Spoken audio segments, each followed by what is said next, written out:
The stars outside were shining like diamonds on a dark blue cloth. Inside a small spaceship called Starbird, two young girls looked out from the round window with wide eyes. Their names were Nia and Luma.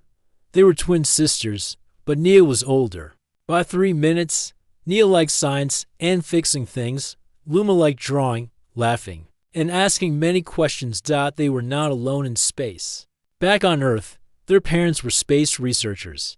The girls had grown up hearing stories about the stars, planets, and faraway creatures.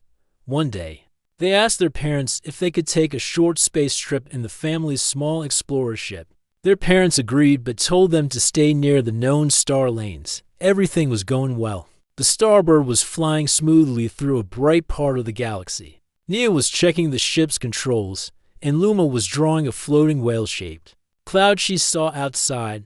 Suddenly, the lights inside the ship blinked. The engine made a loud click-click hum, and the ship began to shake. "What's that sound?" Luma asked, looking up.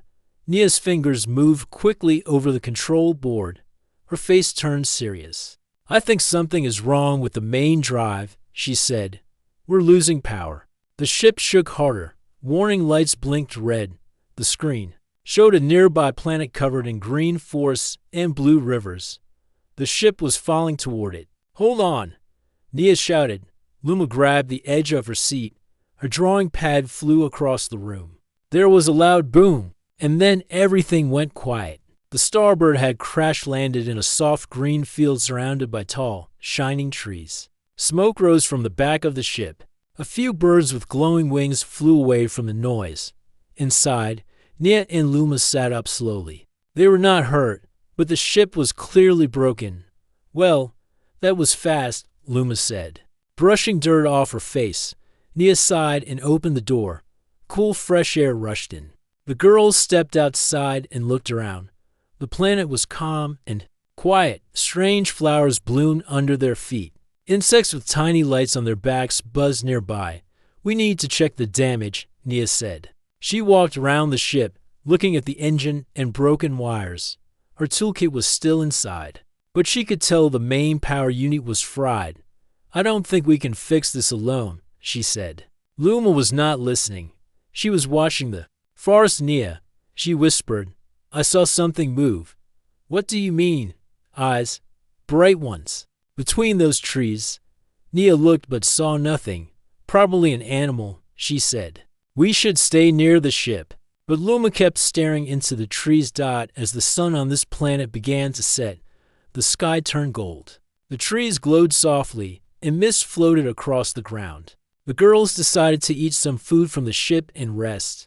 They would try to send a signal later, but without power, it might not work. That night, they sat near a small lamp and talked quietly. "Do you think someone lives here?" Luma asked.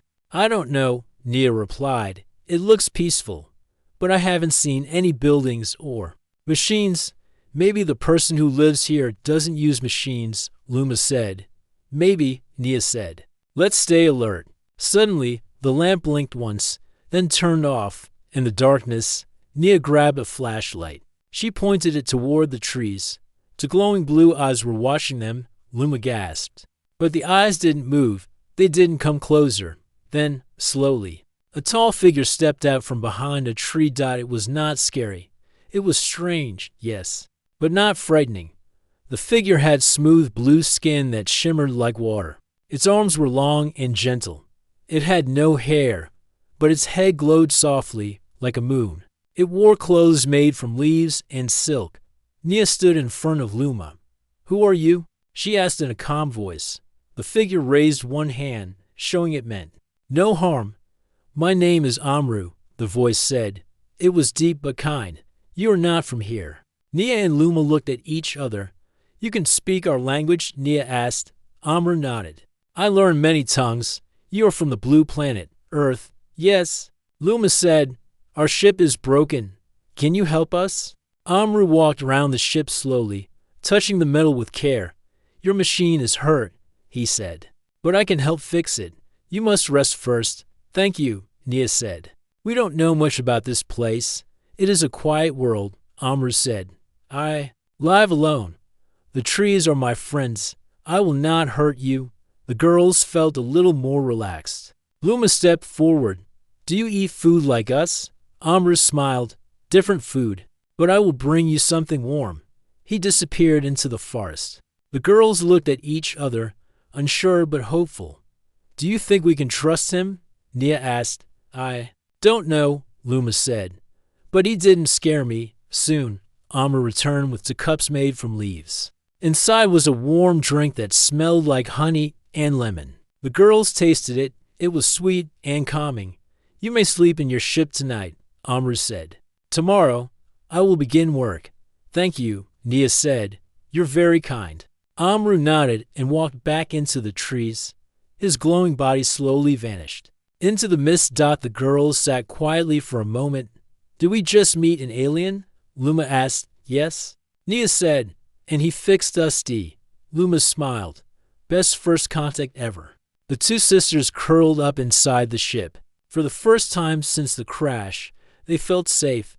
Outside, the stars moved slowly across the sky. The trees whispered to each other, and deep in the forest, Amru sat under a great tree, thinking. He had not spoken to anyone in many years. Now, two bright young humans had fallen from the sky, and they needed his help. Something old and quiet inside him began to wake up again. The morning light on the forest planet was soft and golden. The trees glowed lightly, as if they were waking up slowly. Tiny flying creatures with rainbow wings buzzed through the air, singing quiet tunes. Inside the broken ship's starboard, the twin sisters were still asleep, curled in their blankets. Nia opened her eyes first. She checked the ship's systems, but the power was still down. She sighed and looked at her sister, who was snoring softly. "Luma," she said, shaking her gently. "Wake up, it's morning." Luma groaned and rolled over. 5 more minutes, Nia laughed. "Come on, we're not on vacation. Remember? Crash, broken ship, strange planet, glowing alien." At once, Luma sat up. "Oh, Amru?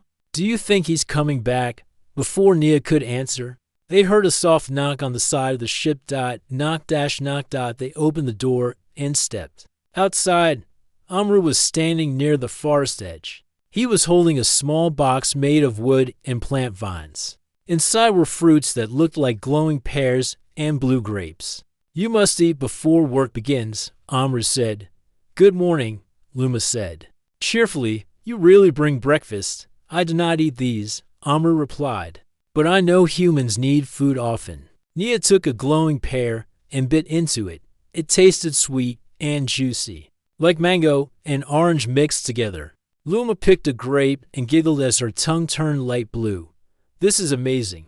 Luma said, "Thank you, Amru." Amru nodded gently. He walked to the ship and placed his hand on the broken engine. "You say this is called a starboard?" he asked. "Yes," Nia replied. "It's small, but it can travel fast, or it used to."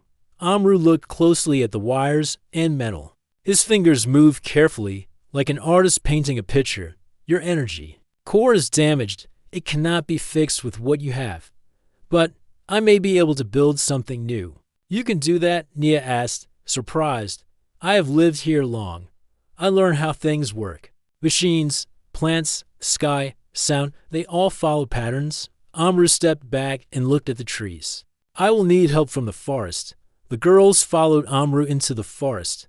The deeper they went, the more magical everything looked. Trees with soft fur-like bark stood tall. Vines glowed gently in the shadows. Mushrooms the size of cushions lit their path. Everything felt alive but peaceful. They arrived at a wide clearing. In the center stood Amru's home. It was not a house like on Earth. It looked like a tall green shell made from leaves, branches, and glowing stone.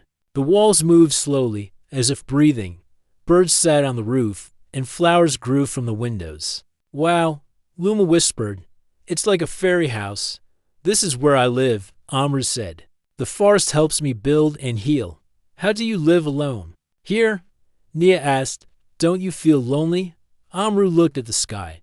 His voice was quiet. "Long ago, I was part of a big city on another world, but I did not agree with what others wanted. So I came here, where I could build a new way." Nia didn't. Ask more.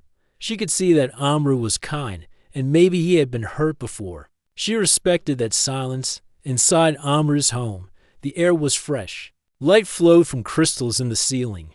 A small pool of water in the corner made soft music as it bubbled. Amru walked to a round table and opened a box. Inside were small pieces of metal, crystals, and roots. I will use these to create a new power source for your ship. He said, Do you need help? Nia asked. Aryu looked at her and smiled gently. Yes, you can learn, if you like. For the next few hours, Nia worked beside Amru. He taught her how to connect living roots to metal wires so they could carry energy. He showed her how crystal shapes could change power flow. It was science, but not the kind she had learned on Earth. It was alive. Luma, meanwhile, explored the house. She found a small animal that looked like a flying pillow with eyes. It squeaked happily when she pet it. This place is wonderful, Luma said. You made all of it? Yes, Amru replied. But not alone. The forest helps. As the day passed, the girls grew more comfortable.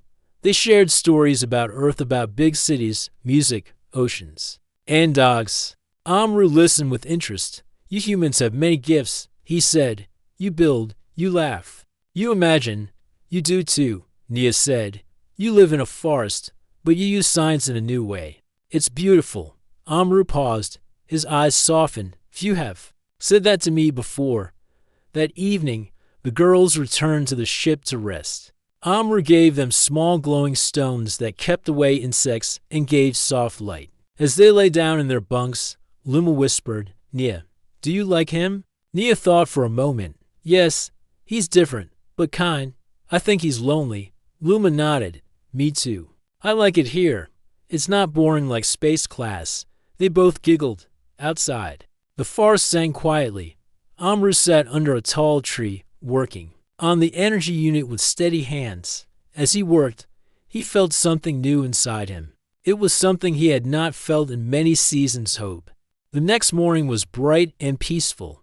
A soft breeze moved through the tall trees, making the leaves whisper like a quiet song. Sunlight filtered through the branches, painting the ground with patches of gold dot inside the starbird. Nia and Luma were already awake. They were excited to start the day, even though their ship was still broken. They didn't feel afraid anymore. Amru had become their friend. His kindness made the forest feel like home.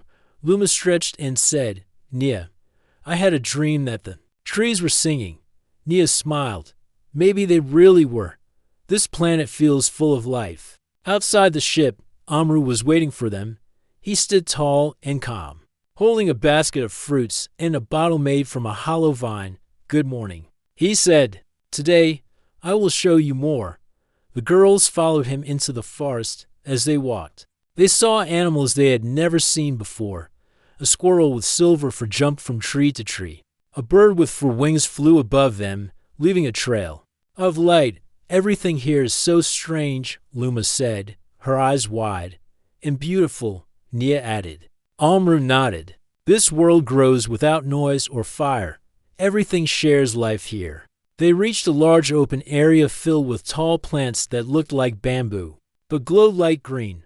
Amru walked over to a stone in the center and touched it. At once, the plants around them began to bend slowly, forming seats, tables, and even a small shelter. Did the plants just move? Luma asked, amazed. They listen, Amru said. They understand peaceful minds. If you show care, they return it. Nia stepped closer and touched one of the glowing plants. It felt warm, like sunlight. Aryu sat down on a plant-made chair. This is where I come to think. Sometimes I stay here all day. Do you get lonely? Luma asked. Amru looked at the sky for a moment.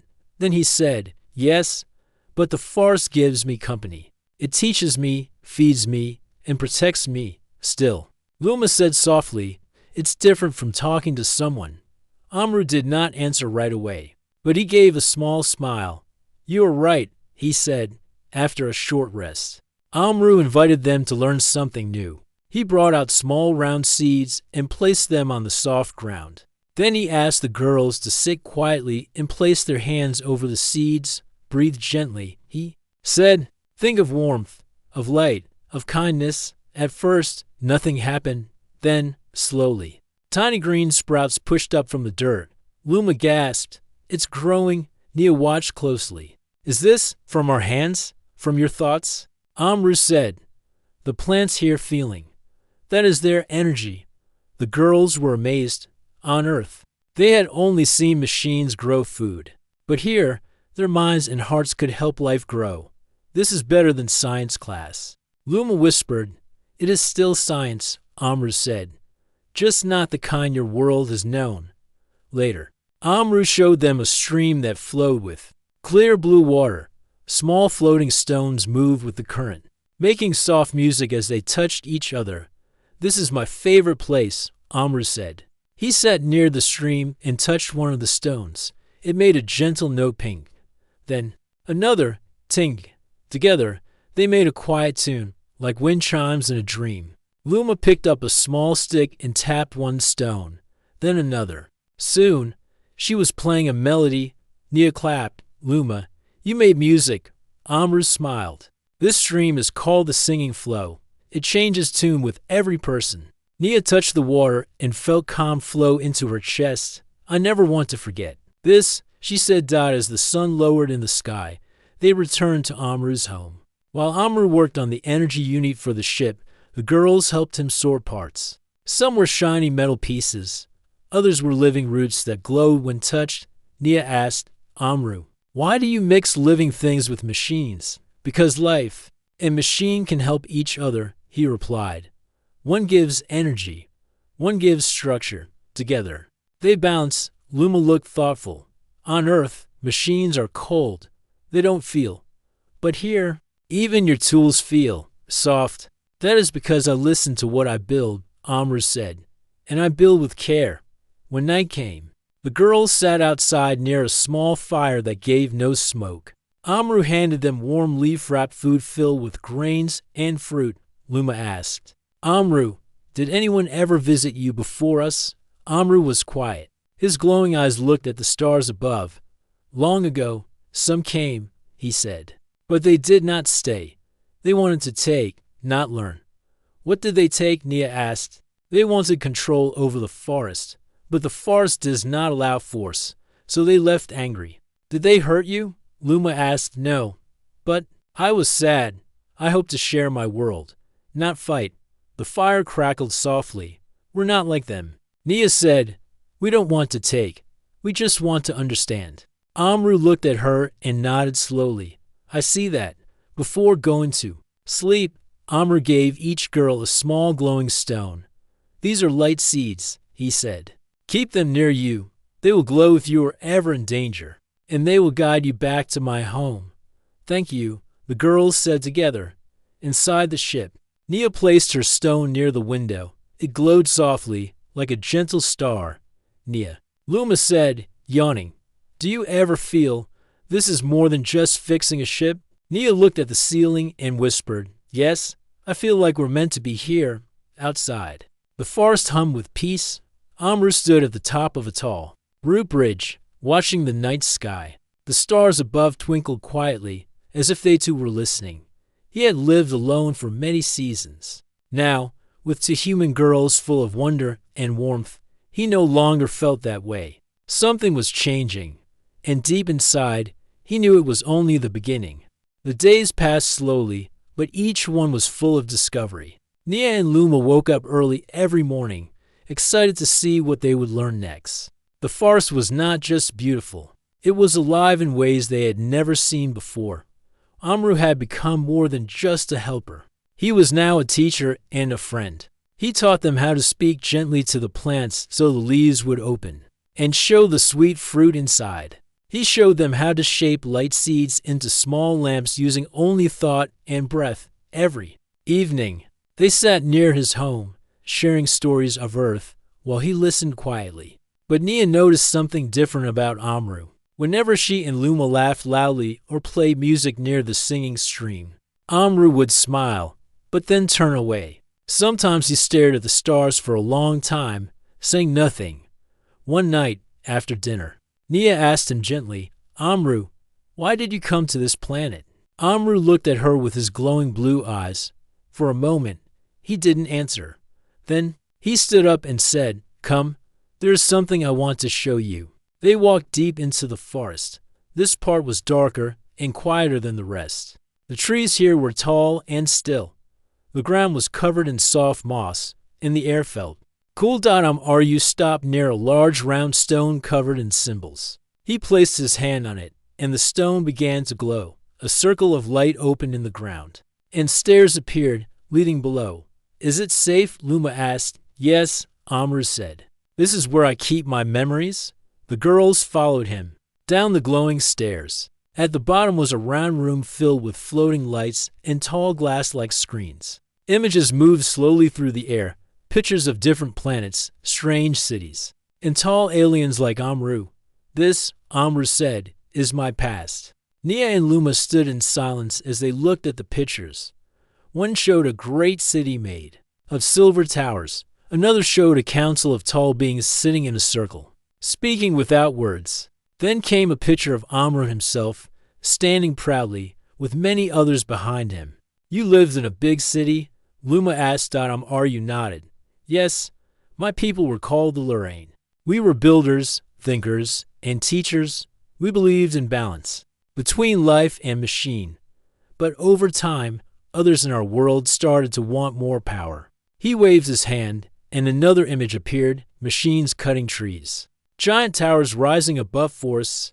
They wanted to take nature and turn it into fuel. They said life was slow and weak, but I believed nature was strong in its own way. I spoke out. I asked them to stop. "What did they say?" Nia asked. "They said I was dreaming." They laughed. Then they told me to leave. Luma stepped closer. "They banished you?" "Yes." Amru said. "I left my home and searched for a place where machines and nature could grow together. After many years, I found this planet. It was quiet. It welcomed me. But didn't you feel sad?" Nia asked. "I did," Amru said. "For many seasons, I stayed silent. I built alone. I listened to the forest. I healed my heart. But still, I miss voices, laughter, questions." He looked at the girls and smiled softly. "Until you came." The girls sat down beside him. Luma held his hand gently. "You're not alone anymore," she said. Ryu looked at their kind faces. "You remind me of what I had forgotten, that hope can return." They stayed in the memory room for a while. Nia asked about the floating machines in the pictures. Luma asked if Amru ever missed his people. "I do," he said, "but I do not miss what they became. I miss who they used to be." Later, they climbed back up the stairs. The forest felt warmer now. Even in the dark, the stars above were bright and clear. Ryu walked them back to the ship. "You should rest," he said. "Will you be okay?" Nia asked. Ryu nodded. "I will think tonight." "That helps me," Luma yawned. "We'll see you in the morning." "Good night, Amru," Nia said. "Good night, young stars," Amru replied. Inside the ship, the girls lay quietly for a while. "I feel bad for him," Luma said. "He lost everything." "He didn't lose everything," Nia replied. "He still has himself, and now he has us. Do you think he'll ever go back to his people?" "I don't know, but maybe he doesn't need to." There was silence for a moment. Then Luma asked Nia, "Do you ever think we were meant to crash here?" Nia turned her head. "What do you mean?" "I mean, what if the ship didn't break by accident? What if we were meant to help Amru?" Nia thought about that. She remembered how calm she felt when they landed, even though they had crashed. She remembered how the forest seemed to welcome them. "Maybe you're right," she said. "Maybe the universe wanted us to find him." The next day, Amru showed the girls the power unit he had been building. It was ready, the round device, pulsed with soft green light, and small roots wrapped around it like fingers holding a gift. "This will give your ship life again," he said. "But it will need time to bond with your machine." "Will it work like our old system?" Nia asked. "No," Amru said. "It will be better. It will be alive." The girls helped him carry it back to the ship. Amru placed it gently inside the engine space and connected the cables to the living roots.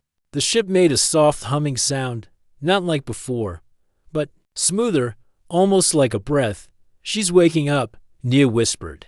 It will take 2 more days to become fully ready, Amru said. The girls looked at each other. 2 more days. 2 more days before the ship could fly again. 2 more days before they had to decide. That evening, the girls sat by the singing stream. They played soft music on the floating stones. Amru listened from a distance. Luma turned to Nia. What if we don't go back right away? Nia smiled. I was thinking the same. He needs us. Luma said. Maybe we need him too, Nia added. They looked up at the stars, wondering what their parents were thinking. The girls missed them, yes, but they also felt something new here. Something they didn't want to leave behind. Not yet. Not now. The sky was soft pink when the twins woke up. The starbird was humming gently. It wasn't the old cold hum from before. It was a new sound, warm and calm, like a song floating in the air. Nia touched the side of the ship. It's working. Amru's power unit is blending with it. Luma smiled. She sounds happy now. The ship was healing. Just like Amru had said, the machine and the forest had become one. Outside, the forest was shining in morning light. The leaves danced in the breeze. Birds flew in circles, making shapes in the sky. The girls stepped out and found Amru already awake, sitting near the glowing stream. He was watching the water with a quiet look on his face. Good morning, Amru, Luma said. He nodded. Good morning, stars. Nia sat beside him. The ship is almost ready. Yes, Amru said. By tomorrow, it will be strong enough to fly. There was silence between them. Not an uncomfortable silence, but a thoughtful one. Then Nia looked at Amru and said slowly, Can we ask you something? Amru turned toward her. We've been thinking, she continued. Luma and I. We don't want to leave yet. Amru's eyes blinked gently. You do not, no, Luma added. We like it here. We feel safe, happy. We know we can go home any time, Nia said. But something about this place, about you, it feels like home too. Luma smiled. So we wanted to ask, can we stay? Just for a little longer. Amru didn't speak. His hands rested in his lap. He looked at the trees, at the sky, at the ship. Then he stood up. I must walk, he said. I will return soon. And just like that, he disappeared into the forest. The girls sat quietly, unsure of what to think. Did we say something wrong? Luma asked. I don't think so, Nia replied. But maybe we surprised him. They spent the rest of the morning near the ship, cleaning tools and collecting fruit. But Amru did not return by midday. Later, they went for a walk by the singing stream.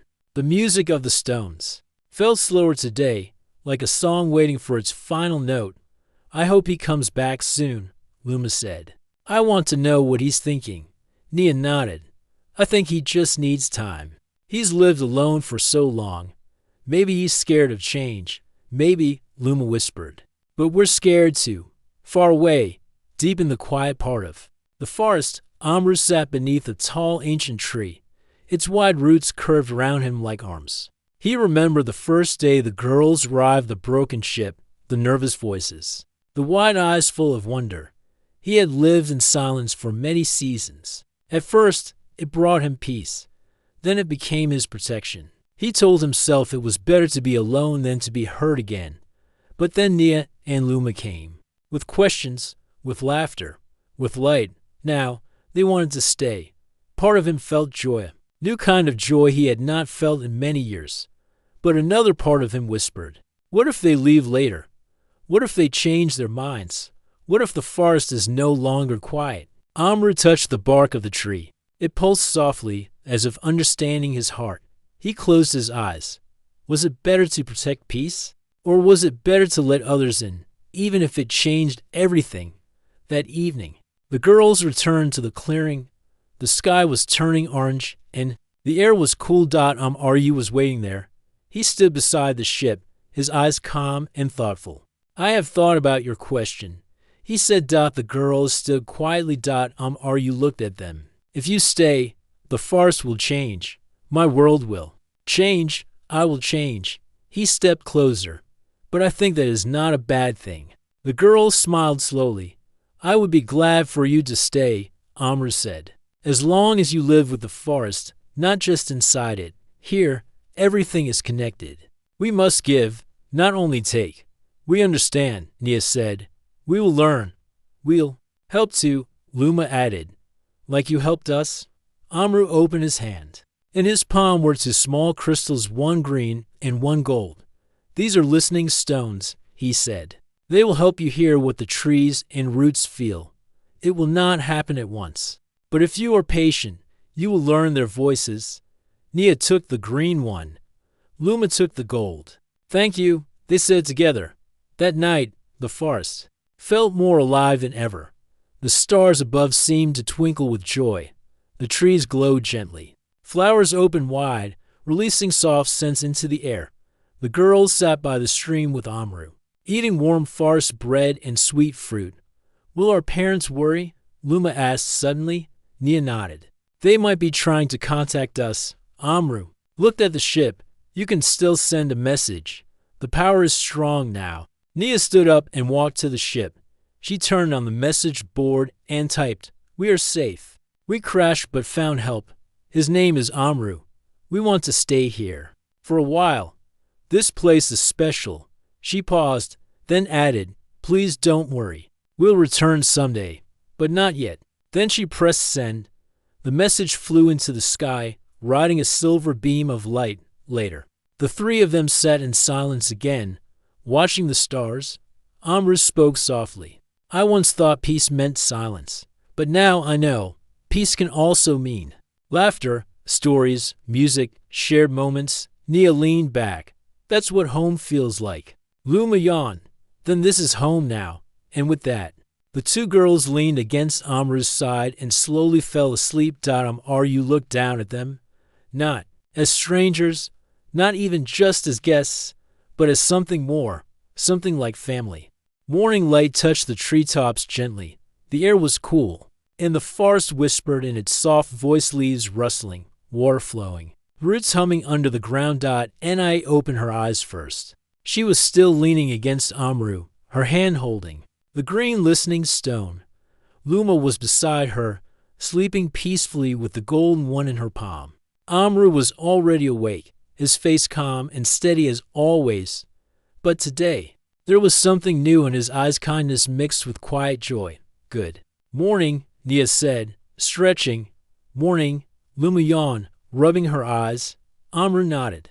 "Today is the day you begin learning." The girls sat up, curious and excited. Amru pointed toward the trees. "Come, the forest is ready." Their first lesson started near a tall tree with glowing blue leaves. Amru called it the silent tree. Its roots reached far underground, and its trunk held memories like books. He asked them to place their listening stones near the roots and sit quietly. "Do not try to listen with your ears," Amru said. "Listen with your stillness." The girls closed their eyes and sat in silence. At first, they heard nothing, only birds and wind. But slowly, a soft humming came through the stones. It was not music, not words, but it felt like a voice. It moved like water, slow and calm. Luma smiled. "It's like a song made of feelings." Nia nodded. "The tree is happy. It knows we're listening." Amru gave a small smile. "Now, you begin to understand." For many days, they walked through the forest with Amru, learning the names of trees, flowers, and glowing mushrooms. He showed them how to speak with roots through touch and how to know which plants were safe to eat or used for healing. He taught them to follow light trails in the air, shapes left behind by flying insects and birds. Each shape had meaning. Each path told a story. Nia and Luma learned to walk gently, to move with the rhythm of the land. They stopped rushing. They stopped asking too many questions. Instead, they watched, listened, and felt. One day, Amru led them to a quiet lake. The water was so clear it reflected the sky like a mirror. "This lake remembers everything," Amru said. "If you look with still hearts, you may see the past." The girls sat at the edge and looked into the water. First, they saw clouds and trees. Then, something shifted. Images began to form, faint but real. A broken spaceship falling from the sky. Two girls inside, holding hands. A forest waking up. A figure walking out of light dash are you. Luma gasped. It's us. The lake is showing our first day here? Amru nodded. The forest remembers. As days passed, the girls changed. Their voices became softer. Their movements became lighter. They began to sense things before they happened, like when rain would fall, or when a flower would bloom. One evening, while sitting by the stream, Luma placed her hand on a flat stone and whispered, "Thank you." The stone pulsed lightly, and a small flower grew beside it. Amru watched with quiet pride. "You are part of the forest now." Nia looked at him. "Amru, may I ask something?" "Yes." "You told us once that you had others before us. What happened to them?" Amru was silent for a moment. Then he spoke slowly. "A long time ago, others came here. They were kind and curious, like you. I helped them. They stayed. But later, they chose to leave. Did they promise to return?" Luma asked. Are you nodded. "They did. But they never came back." The girls looked down. "I was sad," Amru said softly. "Not angry, just alone." "But we're still here," Luma said quickly. "And we're not leaving soon." Amru smiled gently. "I know." One night, as the stars blinked overhead, a soft hum echoed from the starboard. The ship's lights blinked in a new pattern. Nia checked the signal board. "There's a message," she said. She pressed the button.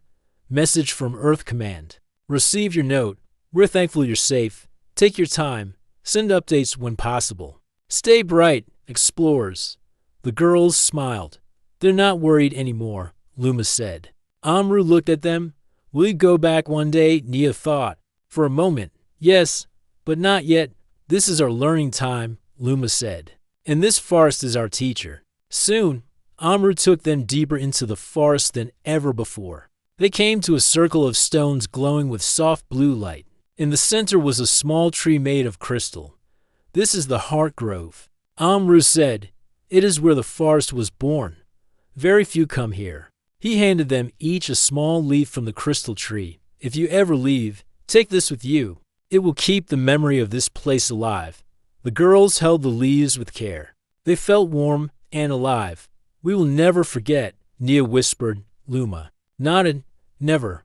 One afternoon, while resting, the girls noticed something unusual. The forest birds were circling a new shape in the sky, a small ship. Silver and quiet. It was landing slowly, not far from the stream. Aryu stood up at once. "Someone is coming," he said. The girls looked at each other. "Do you think they're lost like we were?" Luma asked. "Maybe," Nia said. Aryu placed a hand on a tree. Its leaves shifted, sending a light signal into the air. The ship landed gently on a patch of soft moss. The door opened slowly. A young boy stepped out, nervous and blinking. Behind him was a woman with kind eyes. "Is this Amru's forest?" the boy asked. Aryu stepped forward. "Yes," he said. The boy looked amazed. "We heard stories. We came to see if they were true." The woman smiled. "We hope we're not intruding." Nia and Luma walked beside Amru. Luma smiled. "No, you're not. You're just in time." The boy and the woman stood quietly beside their small silver ship. They looked around the forest with wide eyes. Sunlight filtered through the tall trees. The air smelled like flowers and clean earth. Nia stepped forward and smiled. "Welcome to the forest. I'm Nia, and this is my sister Luma." "I'm Talo," the boy said shyly. "And this is my aunt, Mira." Mira gave a soft smile. "We've come a long way. We didn't expect to find this." Amru stood tall beside the girls. "You were guided here. This forest opens only for kind hearts." Talo looked at the trees. "It feels alive." "It is," Luma said gently. "Everything here has a voice, even the stones and wind."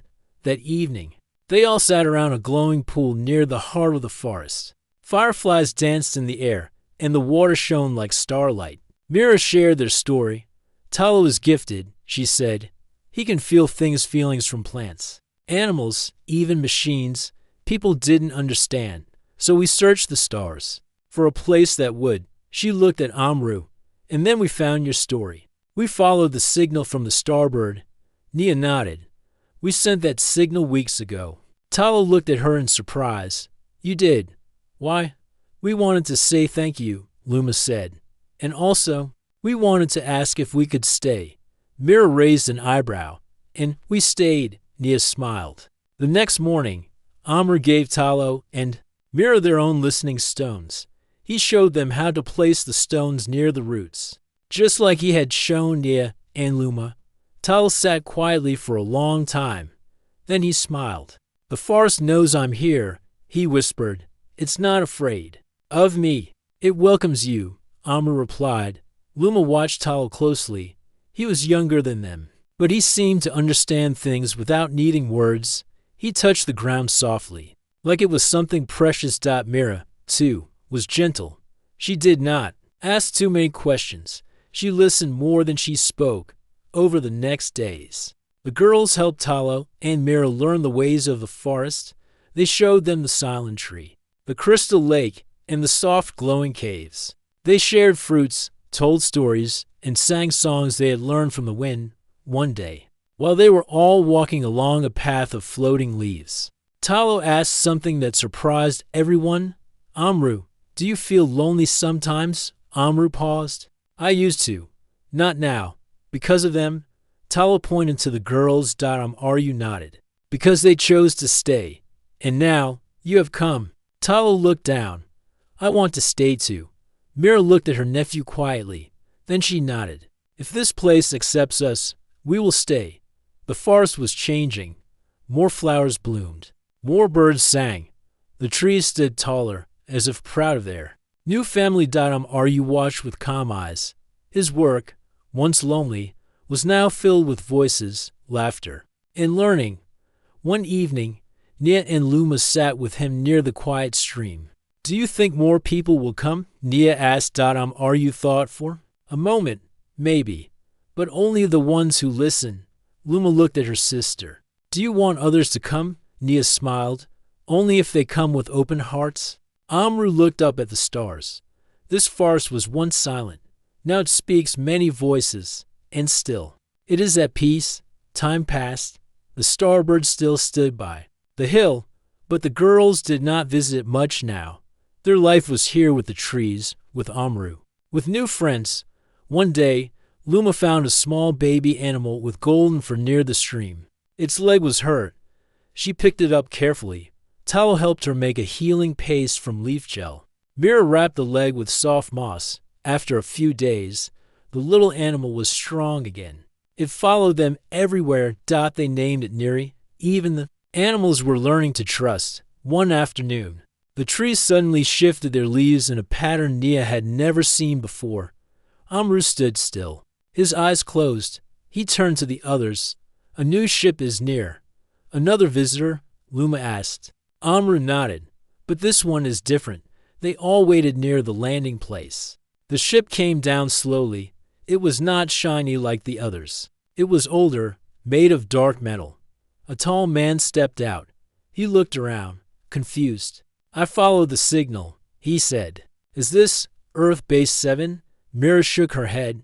No, this is a forest world, not a base. The man frowned. Strange. My ship must be off course. Amru stepped forward.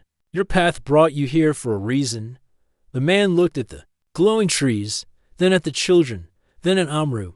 He sat down on a rock. I'm tired, he said simply. Luma handed him a fruit.